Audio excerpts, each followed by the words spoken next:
Episode 1 Pilot Windsor House.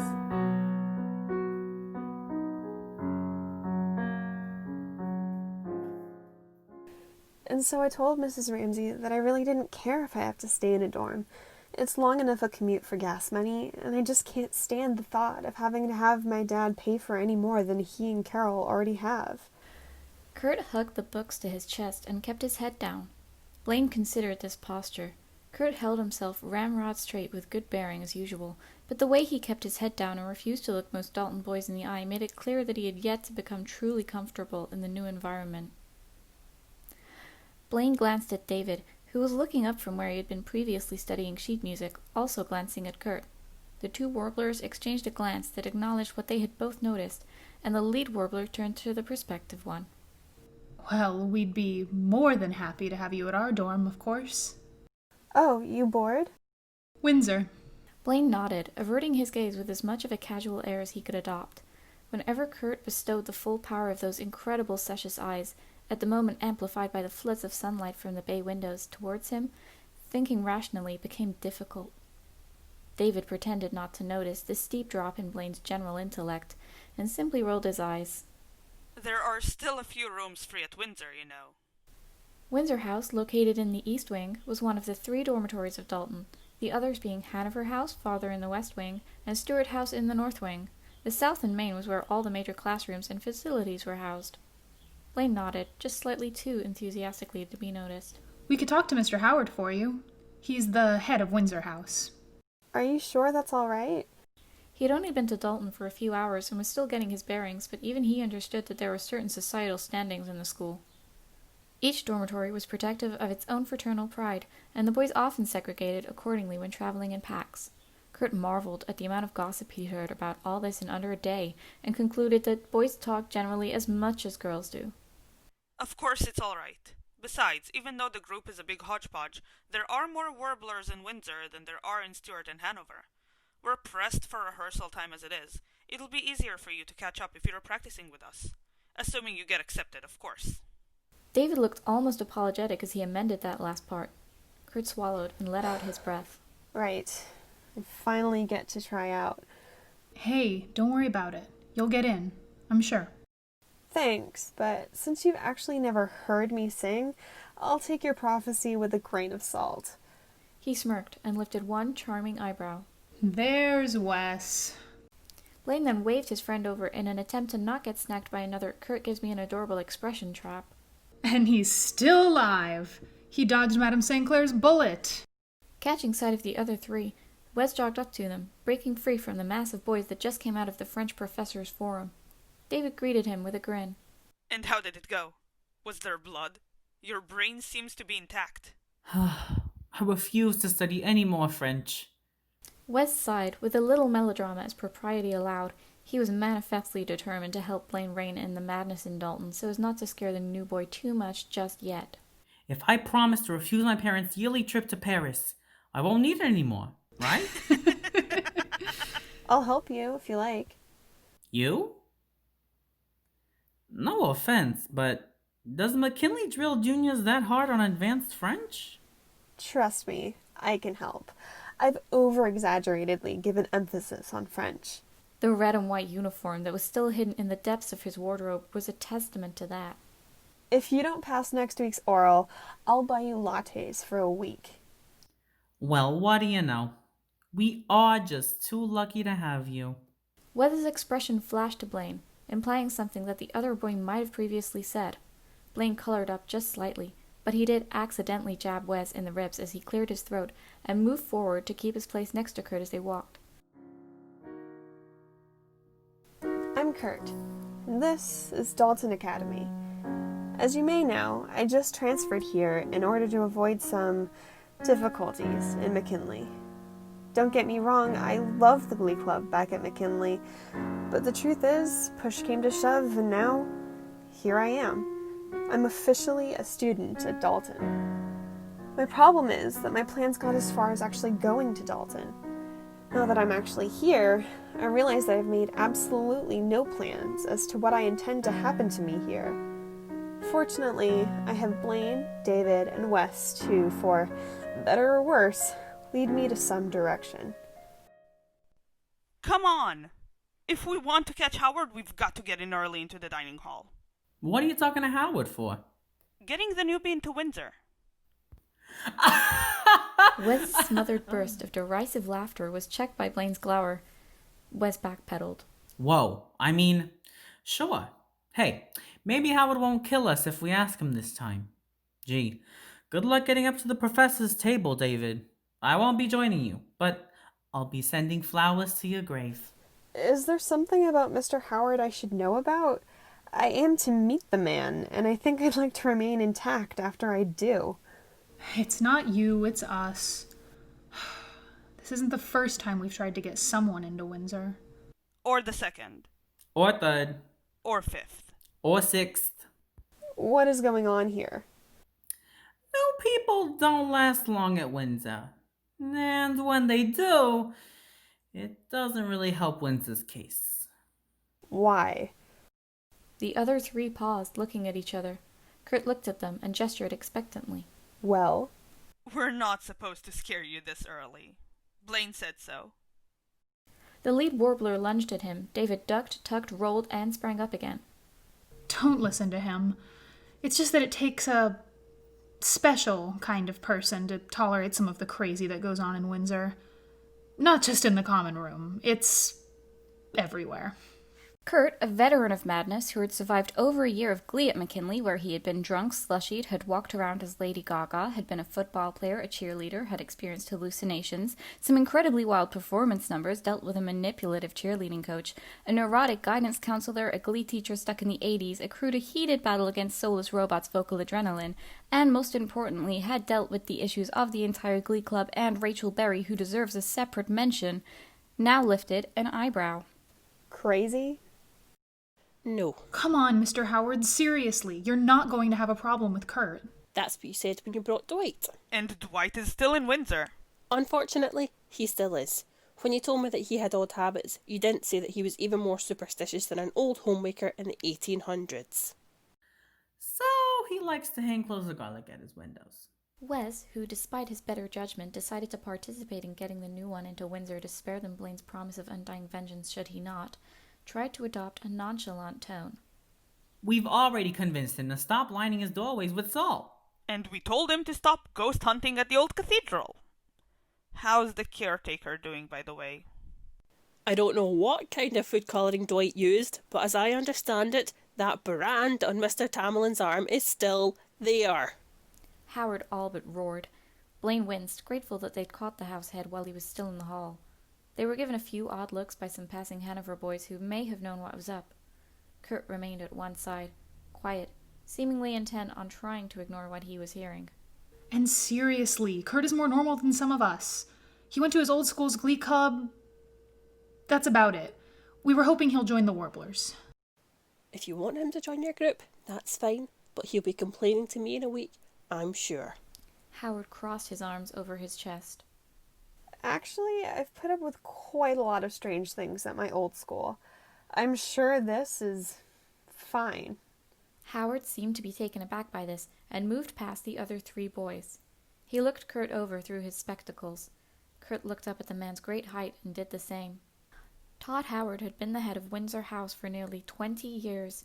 Having been given that position allowed him to watch the nation's future leaders come and go from Windsor House, some of them returning to visit on occasion. In recent years, things often did not go as peacefully as he liked, sometimes even less. Windsor may be a very popular house, but if there was anything about it that was notable, it would be that life is never, for better or for worse, boring. Making a living out of refereeing all this at the very least allowed him to read a boy's bearings early on. He gave Kurt a look over. What's your name, son? Kurt Hummel, sir. Howard considered the boy with the elfin features. So you sing. Yes. Is that all? Well, I like fashionable clothes. And? And what? Unusual sleeping habits, food allergies, odd hobbies, tendencies to destroy property, uproot magnolias out of compulsion, walk backwards, release lab animals, recite the entire Summa Theologica in Latin.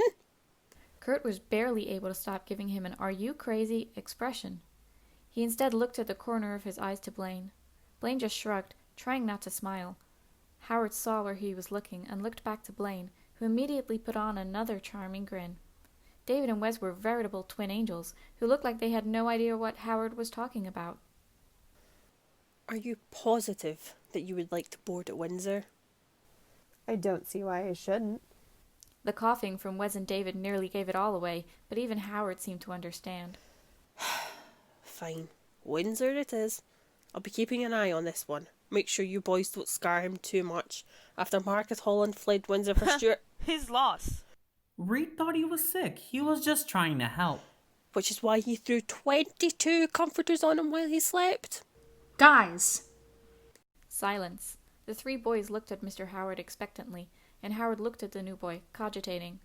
Kurt took this opportunity to give Mr. Howard his best "I really don't give a damn" expression. So when do I move in?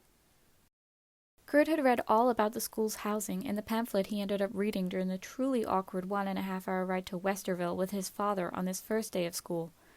As far as background went, it seemed as though all the dormitories were desirable and extravagant in ordinary standards, as the majority of Dalton's elite student body resided in them. As it stood, Windsor House was by far the most desirable house, with a great deal of accomplished alumni graduating from it, and all but being hand-delivered to Ivy League schools. That was how it looked like from the black and white. When Blaine, Wes, and David brought Kurt to Windsor for the first time, that massive manor-style building with ancient columns and could put some of the nation's best collegiate fraternity houses to shame, it looked as though it would live up to everything it had been acclaimed to be. And it did, in one way or another. You all live here? Inside, past the oak doors, a vaulted entrance hall greeted them. The floor was marble, and across the great wooden beams overhead that broke the sunlight, a massive drop-down banner in deep royal blue cut through with a golden ray. Windsor's colors. The architecture was exquisite. From the rich tints of the wood to the elegant hues of the walls and the tasteful decor, Windsor might as well have been an exhibit at a museum depicting old-world elegance. Yes. Well, Wes used to be in Hanover. Really? Why did you switch? It was more exciting here. All right, I might be starting to get a little nervous. Blaine laughed and put his arm around his shoulders. While Kurt tried to restrain his heart from flying out of his chest at this sudden action, Blaine tried to exude feigned coolness. Okay, look, those things that we talked about with Howard, they're extreme cases. The boys here are rational. Mostly. Don't worry, we wouldn't actually put you in danger. Something upstairs exploded, making Kurt jump. Everyone in the hall barely batted an eye. Without so much as breaking his stride, Wes pulled out a fire extinguisher, situated nearby, and handed it to a boy who seemed to have arrived in the hall for that very reason. Before Kurt could marvel at this, his phone rang. He pulled it out and read the text. Hey, Kurt. You at Dalton? What are you up to? Thinking of boarding. So, you'll only be around on weekends? Kurt felt a twinge. He'd seen the look on Mercedes's face when he had announced his intention to leave. She was the first person who he should have talked to about it, and in the end, she had been one of the last. Even he had to admit that after all he and Mercedes had been through together, she deserved more than a last-minute announcement without even consulting her prior to his decision. Sorry, Em.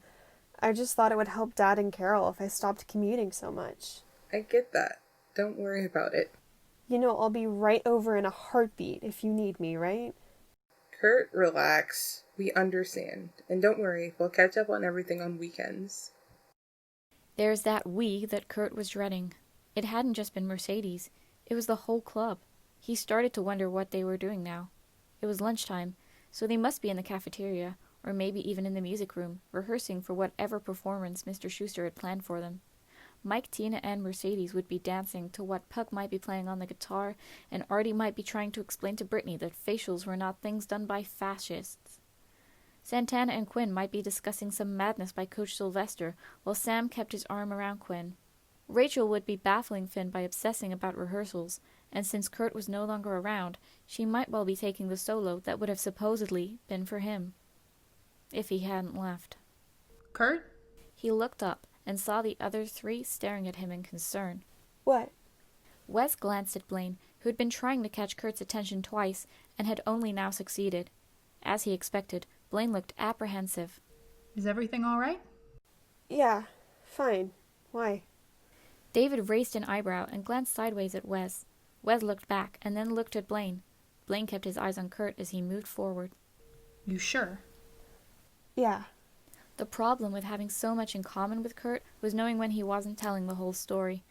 But for now, Blaine decided to overlook this and grabbed Kurt's hand with a dazzling smile. Come on, I'll show you the rooms.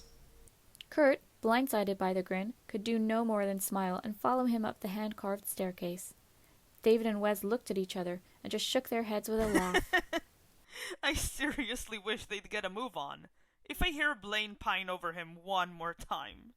I don't know. The last time Blaine had a crush on someone, it took him 2 months to actually say something to him. Let's not talk about that. It pains me to remember what we had to go through. I remember when he heard this song and decided that it was perfect for their situation, and it was the only thing playing in his room for a week.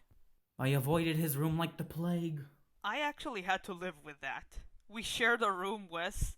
We shared a room. I kept earmuffs next to my bed. And yet, here we are again. What we do for the sake of friendship. Kurt was pretty sure that Blaine went this way down the halls, but after the older boy had let go of his hand for a moment to talk to a warbler in one of the rooms, he found himself lost. Surely he couldn't be that hopeless in navigation, but Windsor's corridors not only looked identical, they also looked similar on every floor. Kurt had simply wandered away for a moment, staring at the art that hung on the walls, the furnishings, the fact that the floors were carpeted, and that the wood furniture looked as though the antique dealers would have heart attacks upon seeing them. And now he had no idea where he was, and he had the feeling he was being watched. And now I remember that thing I told Coach Sylvester about feeling like I'm in a horror movie. Kurt glanced around surreptitiously. He thought he heard movement behind him, but there was nothing there when he looked. He nearly jumped out of his skin when he turned back in front of him and found that a blond boy was standing there with a Cheshire cat grin, ice blue eyes sparkling. Hello, Alice. Pardon? Welcome to Wonderland.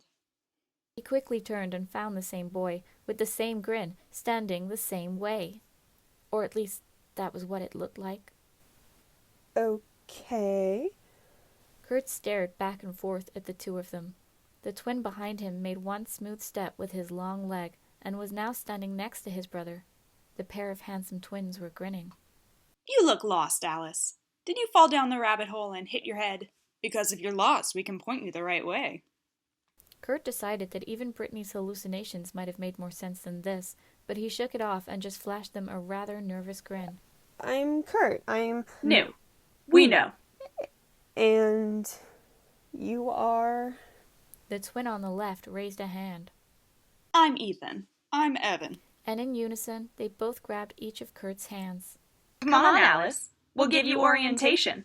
Not really having the strength to protest and not really able to hold back the twin dynamos who were currently pulling at his arms with enough force to amputate, Kurt flustered. Actually, I was here with Blaine. Blaine? We know where he is. He's downstairs. He's looking for you. He won't mind if we borrow you for a bit. And Kurt was unceremoniously swept into a Windsor room for the first time. The hallways only prepared him partially for what a room in Dalton actually looked like. It was like stepping into the set of The Tudors. It didn't look like much from the outside, but inside was the size of a large apartment, with no walls to separate the common area from the beds. There was a central area where comfortable furniture lay. In the twins' case, there was a lush white couch, a glass coffee table with a large television screen. The coffee table was occupied by some massive Nerf guns that looked out of place amidst thick school books. Beyond this living circle were the beds, one on each side of the room, each standing on a wooden dais that served to separate it from the common area. The beds were well-kept antique four-posters with sheer drapes. One bed was made, the other was not, but it had school clothes all over it. There was a third dais, directly across the doors, that could serve to hold another bed, but in this case it just served as an extension of the common area. Okay. This is what a Windsor room looks like. One twin, probably Evan, plopped Kurt down unceremoniously onto the sinfully luxurious white couch in the common area. Actually, it's what every dorm room looks like. We've seen the others. But Windsor is still the best, of course. I don't mean to be rude, but could you guys possibly talk in one straight go, one at a time? Elaine says it helps if you think of us as just one person. If you're new, that is. You'll get used to it. Thank you.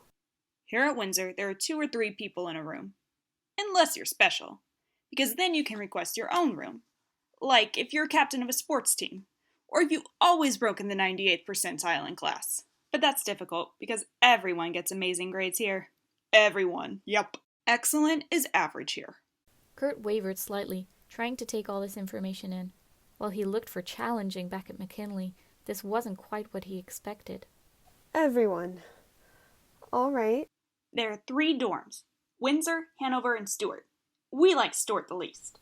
The other twin made a thumbs-down gesture and a grimace.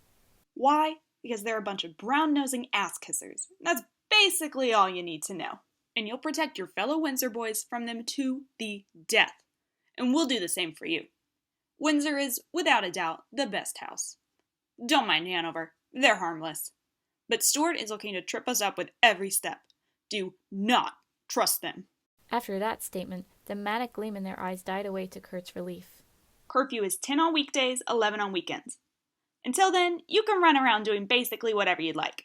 But if you don't make it, you'll get locked out. Which is why it's useful to have us as friends. Because we can get you back inside and Howard would be none the wiser. We can unlock any door, any window on campus. Both literally and figuratively. This must be your thing. Kurt raised an eyebrow, wondering if these 2 were for real. They seemed like the type who might be pulling his leg. They said that everyone in here has something off about them. Well, not only. Evan smiled sweetly and then offered Kurt a Nerf gun. Kurt considered, then smiled and took the gun. Good choice. And he pulled out his own Nerf gun and shot Kurt right in the forehead. When Blaine walked out from the twins' room not more than 10 minutes later, he was livid for a few reasons. 1, after yelling at the twins for grabbing Kurt without letting the rest of them know where he was. 2, for getting Kurt mixed up in their twice-a-week Nerf battle. And 3, for assaulting him with said Nerf guns the moment he walked in. Leaving the new boy alone in Windsor House was never a good idea, but at least Kurt was breathing when he pulled him out of the Nerf war going on. Barely, anyway. Kurt was laughing so hard that he was stumbling in his walk, Blaine's hand clutching his firmly, and he looked at the older warbler. What are those guys on? I wish we knew. Blaine smiled, amused nevertheless at how Kurt seemed to have been enjoying himself. He leaned a bit closer to inspect Kurt's scarlet forehead. They got you there, all right. It was worth it watching Evan manage a perfect Matrix backbend after my first clear shot at him. Kurt swallowed, smile turning rather awkward at Blaine's close proximity. Blaine, however, looked intrigued. How did you know that that one was Evan? I don't. He just felt like Evan. That was actually Ethan. He's the Springer one. Oh, so they do have differences. Very few. This is my room. Kurt looked inside and saw that though it may have been completely alike the twins in architecture, it was all very Blaine. The furnishings in the middle common were different, made of warm, comfortable colors and material. There was a thick rug under the middle common, and only one bed looked in use. Since it was surrounded by a study area heaped with books, pens, papers, and a sleek laptop, and had a corkboard full of warblers' photos, Kurt assumed that this bed was Blaine's. The other dice had a bed, but it was pushed to the side, and the space left was full of pillows large enough to sit in. The middle dice, to Kurt's utter fascination, had been set up as a small theater with a cinema screen. How did you even get that screen in? It's actually pretty old. It used to be in one of the AV rooms, but when they upgraded, I asked if I could have it. And they let you?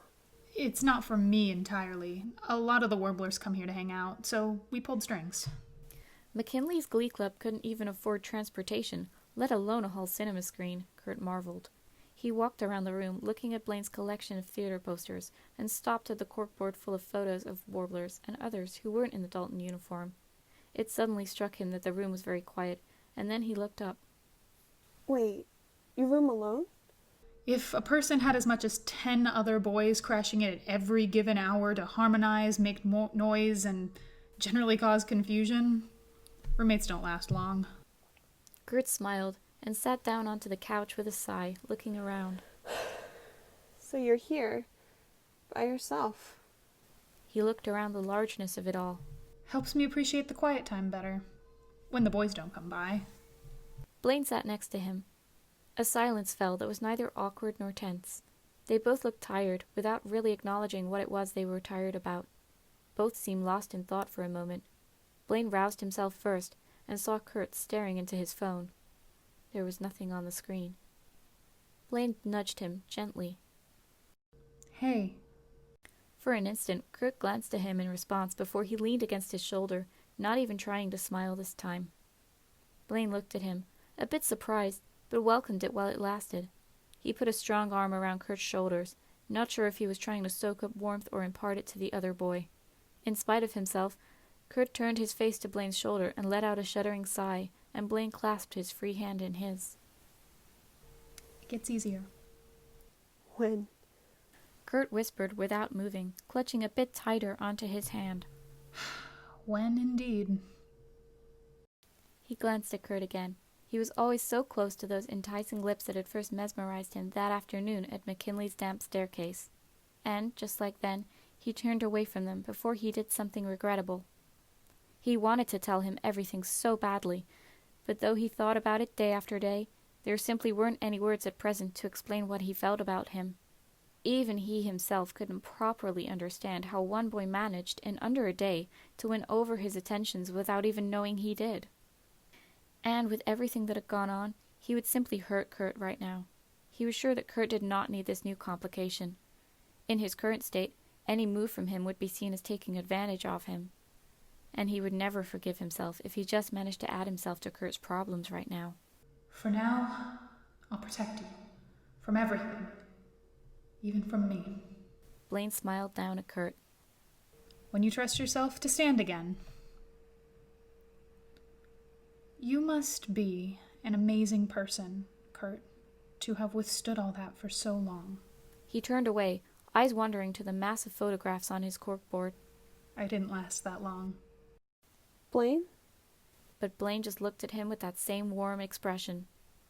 You're really so much stronger than you think you are.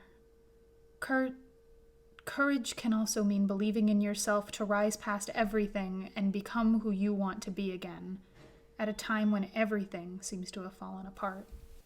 He took Kurt's hands. This time, though, I'm with you all the way. Like I told you before, I've got your back, all right? Kurt looked down at their hands and back up at Blaine's smile. He felt his eyes sting as they filled with tears, but his pride refused to let them fall, blinking them away. He laughed through the haze in his eyes and nodded. Yeah, all right. Hang in there. Kurt just laughed, wiped his eyes, and nodded. It's like something out of a Julia Roberts movie. Wes grumbled, rolling his eyes good-naturedly from the hall, having seen the whole scene play out. David grinned at him, then looked back at the two in Blaine's room. I'm going to have to agree, but they're almost disgustingly adorable. Blaine actually looks happy, which is better than watching him stare at his BlackBerry waiting for a text from his pretty nymph. Is it officially his pretty nymph yet? Not yet. If the way they're being so fidgety around each other is any indication, and you know as well as I do that if Blaine were ever officially with anyone, well, he'd be struggling a lot less. He gestured to the two chatting amicably inside the room. Can he sing? You did mention he was from McKinley's Glee Club. The only McKinley tape we've got has that small girl with the major pipes up front. And Blaine's little nymph was chorus vocal. Well, Blaine insists he can sing. I don't know how he knows when even Kurt says that he's never heard him. We'll find out soon enough. He'll have to sing for Harvey and Meadow. They'll decide. He'll be fine. And how would you know? Evan, or was it Ethan, smiled as he studied Kurt's bright smile as he looked up at Blaine. Just a feeling.